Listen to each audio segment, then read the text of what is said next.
Assalamualaikum warahmatullahi wabarakatuh. Anak-anak semuanya yang Bapak Guru banggakan, alhamdulillah pada kesempatan yang baik ini kita bisa kembali lagi melakukan kegiatan pembelajaran mata pelajaran akidah akhlak di kelas 8 ini. Ya. Pada pembelajaran kali ini kita akan membahas bab yang ketiga, yaitu membiasakan akhlak terpuji. Adapun materinya yaitu ikhtiar, tawakal, sabar, syukur, dan qanaah. Ya, pada pembelajaran kali ini Bapak akan menjelaskan bagian 1, yaitu tentang ikhtiar. Tata konsep pada pembelajaran kali ini yaitu yang pertama akan membahas tentang pengertian ikhtiar, dalil nakli tentang ikhtiar, kemudian contoh ikhtiar, dan dampak positif memiliki akhlak terpuji ikhtiar. Nah, anak-anak sekalian, kita langsung saja membahas tentang ikhtiar. Apa itu ikhtiar? Apa pengertian ikhtiar? Nah, ikhtiar secara bahasa berasal dari bahasa Arab, yaitu ikhtaro, yakhtaru, ikhtiarun. Ikhtaro merupakan fi'il madi, yakhtaru adalah fi'il mudhari, ikhtiarun adalah masdar. Ya, bentuknya masdar, ikhtiarun. Jadi ikhtiar dalam bahasa Arab bentuknya masdar, yaitu diambil dari kata ikhtiarun, artinya adalah memilih. Nah, jadi secara bahasa ikhtiar artinya memilih. Adapun secara istilah, ikhtiar adalah usaha sungguh-sungguh seorang hamba untuk memperoleh apa yang dikehendakinya. Nah, jadi ikhtiar secara istilah adalah usaha sungguh-sungguh seorang hamba untuk memperoleh apa yang dikehendakinya, apa yang diinginkannya, apa yang dicita-citakannya. Ya. Orang yang berikhtiar berarti dia memilih untuk pekerjaan, ya, suatu pekerjaan, kemudian dia melakukan pekerjaannya itu dengan sungguh-sungguh agar dapat berhasil dan sukses. Dalam kata lain, ikhtiar adalah berusaha untuk mencapai apa yang diinginkan, tidak berdiam diri, dan juga berpangku tangan, apalagi lari dari kenyataan. Nah, itu bukan karakteristik seorang yang ikhtiar kalau lari dari kenyataan. Nah, kemudian dalil tentang ikhtiar, pada pembelajaran kali ini, yaitu Bapak hanya mencantumkan surat Al-Jum'ah ayat 10. Nah, dalil tentang ikhtiar ini ada dalam Al-Quran surat Jum'ah ayat 10, kemudian ada juga dalam surat Ar-Ra'd ayat 11. Nah, adapun dalam surat Al-Jum'ah ayat 10 ini, itu bunyi ayatnya, A'udzubillahi minasyaitonirrajim, Bismillahirrahmanirrahim. Fa idza qudiyatis shalatu fantashiru fil ardi wabtagu min fadlillahi wazkurullaha katsiran la'allakum tuflihun. Arti perkatanya, fa'idha maka apabila kudiyatis sholatu telah ditunaikan sholat, fantashiru fil ardi maka bertebaranlah kamu di muka bumi, wabtagu min fadlillahi dan carilah karunia Allah, wazkurullaha katsira dan ingatlah Allah banyak-banyak, la'allakum tuflihun supaya kamu beruntung. Nah, jadi dalam ayat Al-Quran ini Allah memerintahkan kepada kita setelah melaksanakan sholat, setelah melaksanakan sholat Jumat, maka kita harus mencari rezeki. Ya, mencari rezeki artinya ikhtiar, wabtagu min fadlillah, mencari karunia Allah.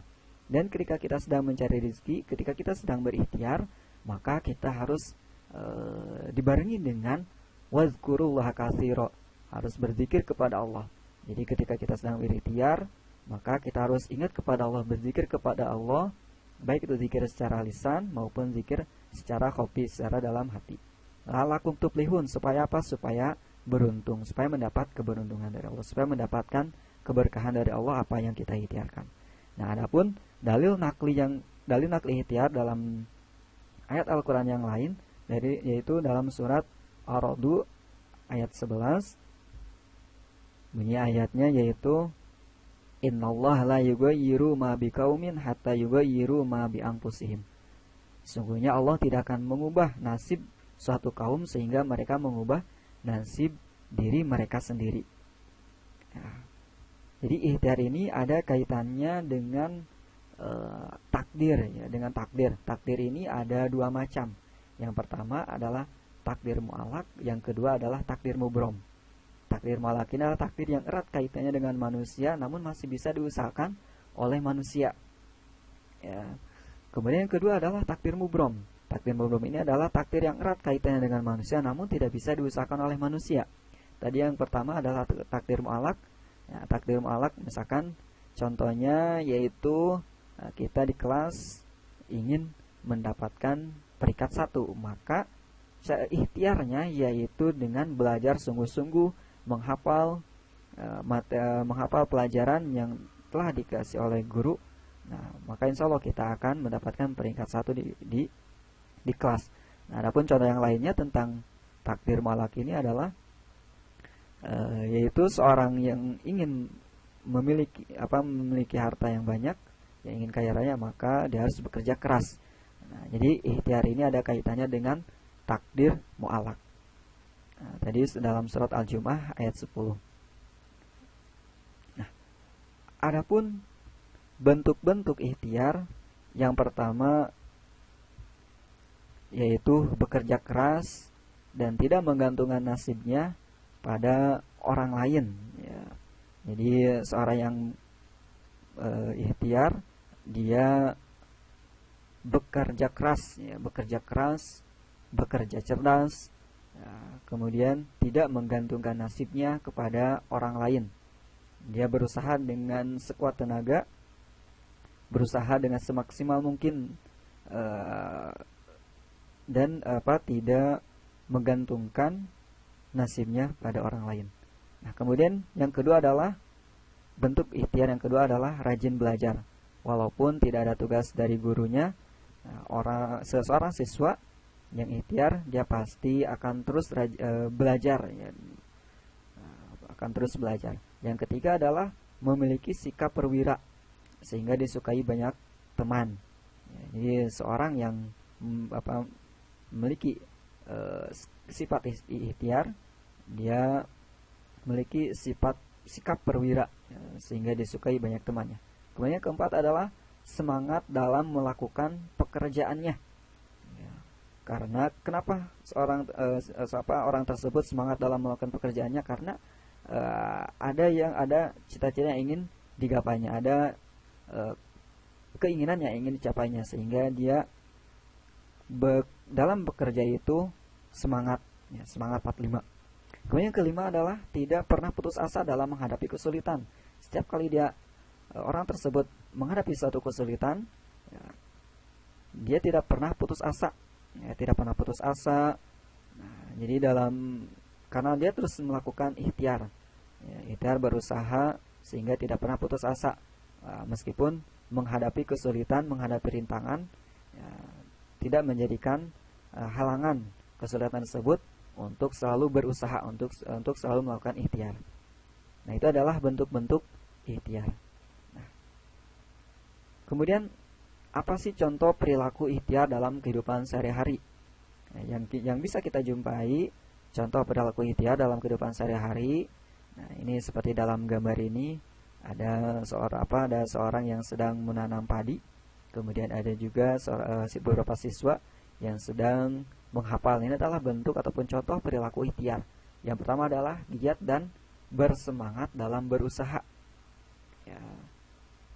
Seorang yang memiliki perilaku ikhtiar, maka orang tersebut akan memiliki sikap giat dan juga bersemangat dalam berusaha.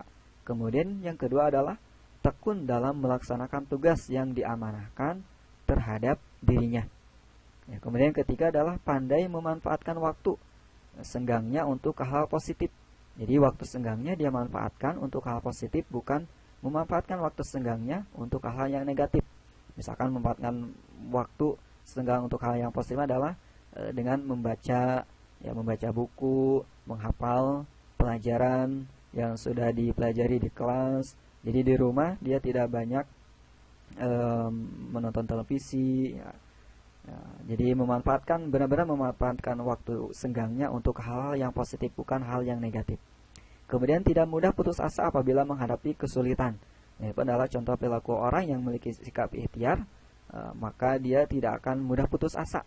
Ya, apabila menghadapi kesulitan, ya, menghadapi berbagai masalah, orang yang tertanam dalam hatinya, orang yang sudah memiliki sikap ikhtiar, maka dia tidak akan mudah putus asa. Kemudian yang kelima adalah jeli melihat peluang. Yang keenam adalah orang tersebut memiliki sikap kreatif. Ya, orang yang ikhtiar pasti dia akan memiliki sikap kreatif. Nah, kemudian apa dampak positif kalau kita membiasakan diri kita berperilaku ikhtiar? Nah, yang pertama adalah menghilangkan rasa malas. Ini dampak positif membiasakan perilaku ikhtiar. Yang pertama, menghilangkan rasa malas, kemudian menghilangkan rasa murung, dan juga menghilangkan rasa keluh kesah. Jadi rasa malas dalam diri kita, karena kita memiliki sikap ikhtiar, perilaku ikhtiar, maka rasa malas ini akan hilang. Ya, kemudian rasa murung pun itu akan hilang, dan juga rasa keluh kesah pun akan hilang. Kemudian yang kedua adalah menumbuhkan harapan baru dalam hidup. Karena setiap dari satu usaha dapat menumbuhkan sejuta harapan. Dan dengan banyak berusaha maka akan semakin banyak harapan. Nah, ini orang yang membiasakan perilaku ikhtiar, maka dalam dirinya akan menumbuhkan harapan baru dalam hidup. Ketika menghadapi kesulitan, maka akan muncul harapan baru. Ya, karena setiap dari satu usaha itu dapat menumbuhkan sejuta harapan. Kemudian dengan banyak berusaha maka akan semakin banyak harapan. Yang ketiga adalah adanya kepuasan batin. Ya, orang yang memiliki perilaku ikhtiar, ketika apa yang dicita-citakannya, apa yang diinginkannya tercapai, di situ ada kepuasan batin. Kemudian terhormat dalam pandangan Allah dan sesama manusia. Orang yang memiliki perilaku ikhtiar, dia akan terhormat dalam pandangan Allah dan akan terhormat dalam pandangan sesama manusia. Kemudian yang kelima adalah menumbuhkan dan meningkatkan keimanan. Nah, ini sudah pasti. Ya, karena dengan perilaku ikhtiar ini keimanan kita akan semakin meningkat. Ya, keimanan kita kepada Allah akan semakin meningkat karena kita yakin apa yang kita ikhtiarkan, apa yang kita cita-citakan, Allah akan mengabulkan. Allah akan mengabulkan apa yang kita ikhtiarkan tersebut. Ya, kemudian menumbuhkan rasa percaya diri dengan apa yang telah diberikan Allah pada diri kita. Kemudian yang ketujuh adalah memiliki keyakinan bahwa Allah pasti akan menolong hamba-hambanya yang mau berusaha. Nah, dengan keyakinan, dengan ikhtiar, maka akan tumbuh keyakinan pada Allah bahwa hamba-hamba yang berusaha pasti akan ditolong oleh Allah. Nah, itu adalah materi tentang ikhtiar. Mudah-mudahan apa yang Bapak sampaikan tentang materi tentang ikhtiar ini kalian bisa memahaminya. Sekian dari Bapak. Wassalamualaikum warahmatullahi wabarakatuh.